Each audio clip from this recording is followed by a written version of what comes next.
when you're just focused on one thing and then things start to fail and you got to jump over there, I think that like accelerates burnout very quickly. So I've gotten way better where you don't take on too much. And then, you know, some things you drive and you're so excited, but then stop and then jump on something else. And if your excitement's still there when you get back, then it was really meant to be too. Yes.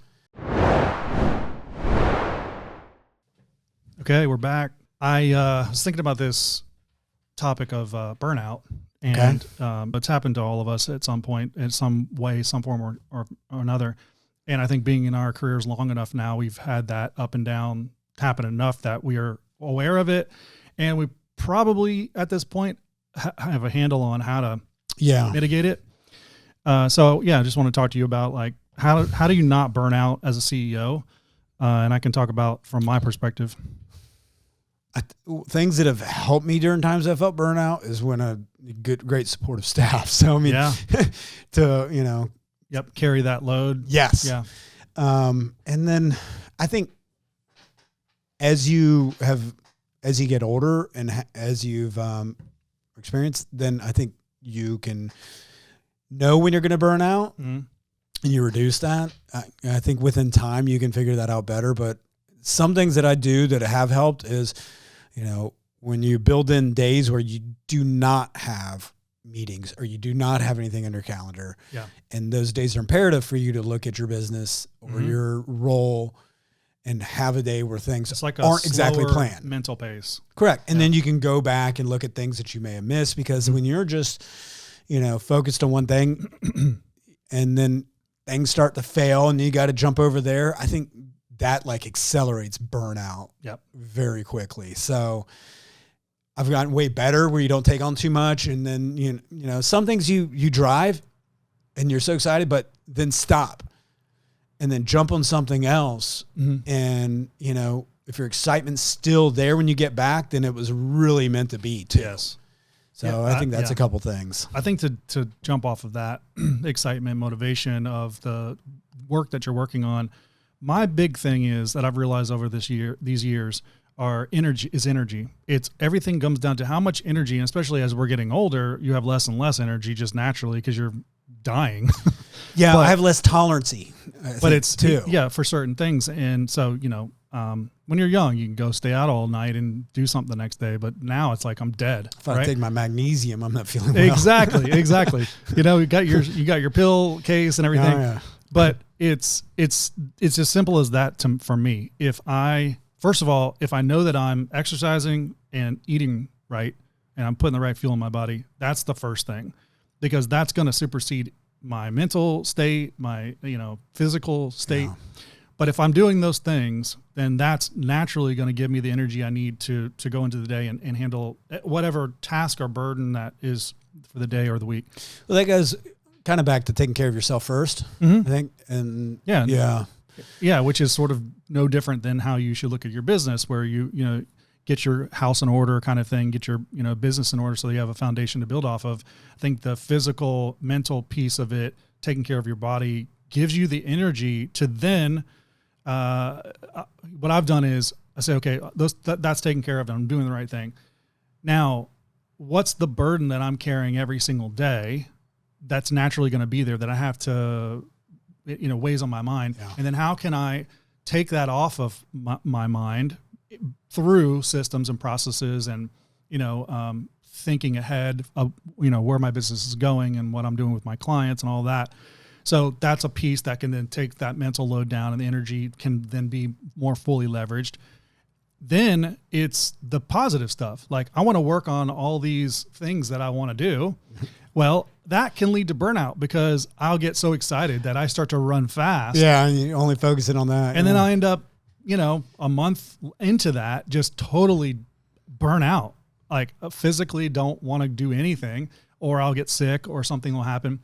And I hate getting sick. So I just use that as my barometer to say, okay, I don't want to get sick. So I need to work my energy levels, or even though I'm excited about this thing, I need to pull it back a little bit and have a little bit more paced cadence of what my day looks like, the things I'm working on. So it's funny because whenever I analyze all that, So controlling your day. I come back to a daily rhythm, a daily routine that you're doing lots of little things consistently. And some of them can be very exciting. Some of them can be very boring, but you're doing these things every single day. And it was my mid-30s is when I became regimented on all of that. And it did launch. I would say that was a huge changing point in career when you had your health and everything else In line. And then you could manage expectations. When something was, at a normal, I definitely have not burnt out. Yeah. Since I've been keeping that in. Yeah. Mm-hmm. I think the years give you wisdom so that you on lots of different levels. But you don't have as much to learn. That's the learning curve for what you're doing in your work is not as high every day. Yeah. So that helps. And it comes back to energy because you're not like, oh, I got to get into this thing and learn it so that I can do it well. That I feel like is behind us at this point, but I think even if you're in it, it's looking at, okay, well, let's pace this out and not try to do everything today. Yeah. There's been times where I've been very regimented on Saturday, Sunday, planning out my next week. Yeah. How many hours? And so there's a period of time where I really did that and I got to focus on it. And then now I don't have to do that as much. So I instinctively know. Yeah. These hours during this time, I'm not going to have minutes. Yeah. You're just doing certain things. So things that I do, like, my, the deep work or, whatever I focus on, I'm best in the mornings. So I also know when I'm best on out from, so pretty much 6 a.m. to noon, that's when I know a lot of the important work. That's when I do. Yep. And then I leave open time in the afternoons. And not as important times. That's pretty much how I operate. New introductions and that's what I do in the afternoons. And so, yeah. Yeah. And you can work with your staff and, all that kind of thing. And then too, you and I both, we talk on weekends, anytime. There's no off hours because we enjoy this, but even so, on the, at times in banking, it was set. You had banking hours set to be right there. Yeah. Well, in your 20s, you wake up, you're there in 10 minutes, but you're really not awake. You didn't do any work.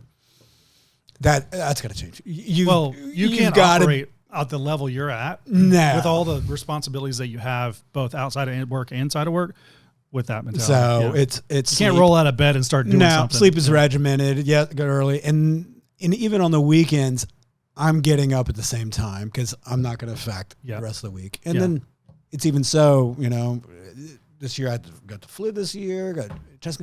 Even then I was up at the same times. Yep. Now, even though because your body's attuned to it. Yeah. And so, the consistency definitely there. regiment what you can. And yeah, for sure. It's a huge thing. I think routine is a big thing. And I operate my days the same way where the mornings are the most productive. So that's usually when I'm working on client work or with my team on the work they're doing. But I'm in the work.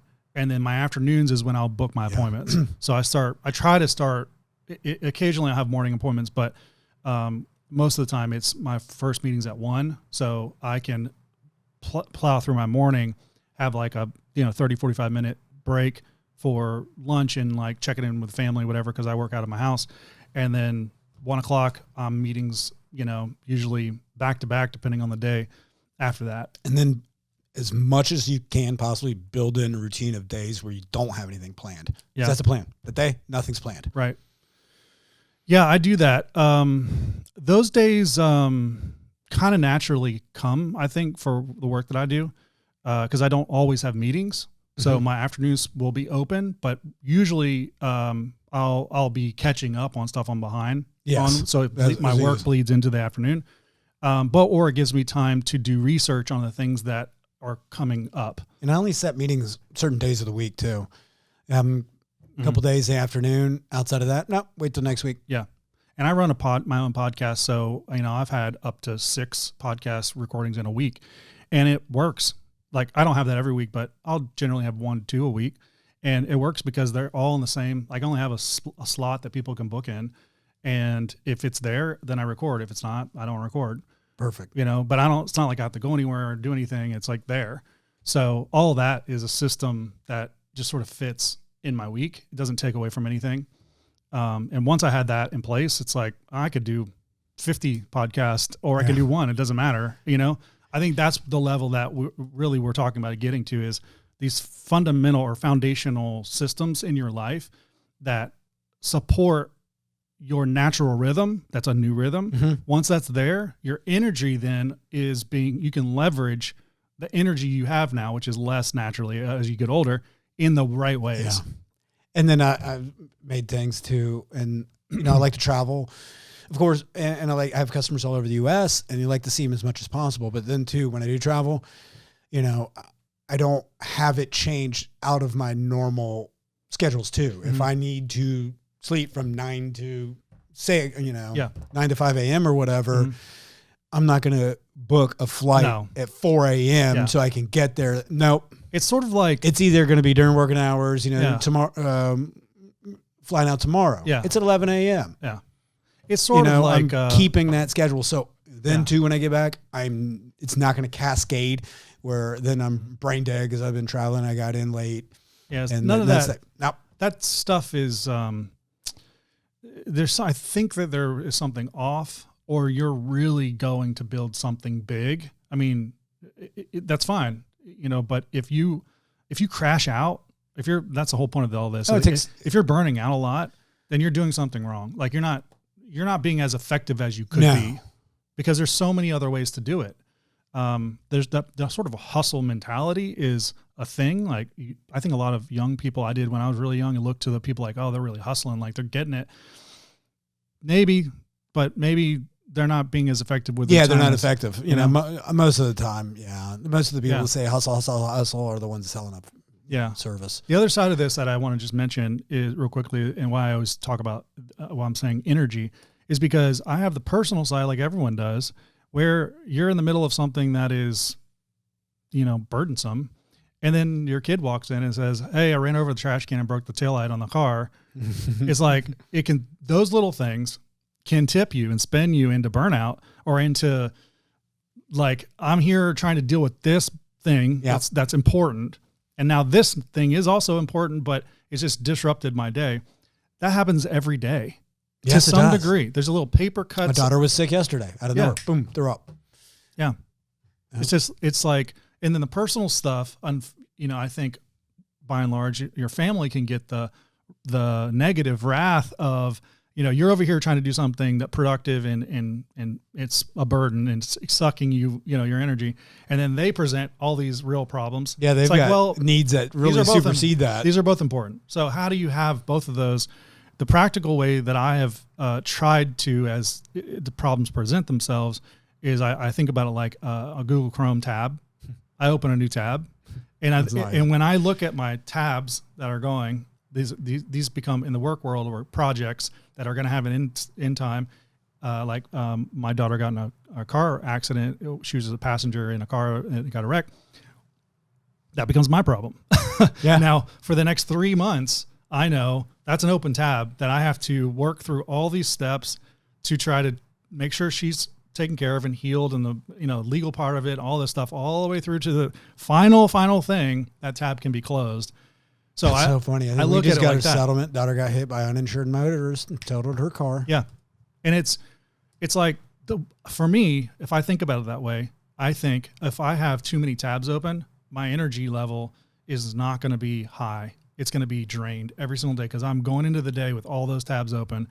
And so I need to now recognize that I have that many tabs open, and I need to just pull back. Let's start working on getting these tabs to the degree that I can closed. Then I can come back to the level of going full force again. And that helps me sort of mitigate a burnout, because I'm aware. That's good. So from a practical standpoint, I just think about it all as energy, and how do you leverage that energy? Like if you get up in the morning and you got, like yesterday was, for some reason, Mondays are just like very productive for me. And I think it's because most of my clients they're having their team meetings, their internal stuff. They're not focused on what I'm doing. So I'm able to like almost have freedom. I know. Just knowing that. It's funny. I like Mondays and Fridays too, because, of course everybody likes Fridays, but generally the rest of the world, I'm too busy to do anything on Monday. And I'm like, No, I've got it planned. I got my Monday Yeah. down. Well, see, it's now the Tuesdays, Wednesdays, Thursdays are the hectic because I'm having to pick up for everybody else that didn't plan. Yeah. Yeah. And I've seen that too. And that's what has sort of given me this weird freedom in my mind to say, everybody's busy because everybody's busy on Monday, whether they are or not. That's my perception. So I'm able to put my head down and just knock all this stuff out. So by the time I get to the end of Monday, I have to watch it sometimes because I'll just push and push and push and push and push.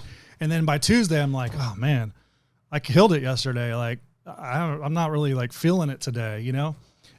So I have to watch that. But Mondays are usually very productive and very fun.